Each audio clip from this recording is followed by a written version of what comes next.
நீண்ட இடைவெளிக்கு பிறகு மத்திய அமைச்சர் மாண்புமிகு பியூஷ் கோயல் அவர்களை இன்றைய தினம் நாங்கள் சந்தித்து பேசினோம்.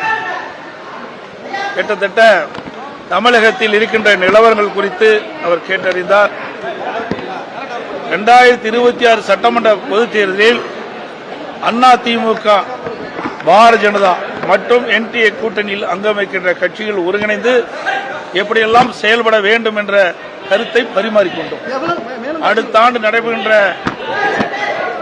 தமிழகத்தில் நடைபெறுகின்ற சட்டமன்ற பொதுத் தேர்தலில் அனைத்து இந்திய அண்ணா திராவிட முன்னேற்ற கழகம், பாரதிய ஜனதா மற்றும் தேசிய ஜனநாயக கூட்டணியில் அங்கம் வைக்கின்ற கட்சிகள் ஒருங்கிணைந்து மக்கள் விரோத திமுக ஆட்சி அகற்றப்பட வேண்டும். அதற்கான திட்டங்களை நாங்கள் இப்பொழுது ஆரம்ப கட்ட பேச்சுவார்த்தை நடத்திக்கின்றோம். இன்றைக்கு தமிழகம் முழுவதும் மக்கள் ஒரு கொந்தளிப்போடு இருக்கின்றார்கள்.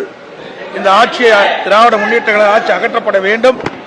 அதற்கு உண்டான நடவடிக்கையை அதிமுக, பாரதிய ஜனதா, தேசிய ஜனநாயக கூட்டணி அங்கமைக்கின்ற கட்சிகளும் ஒருங்கிணைந்து செயல்படும்.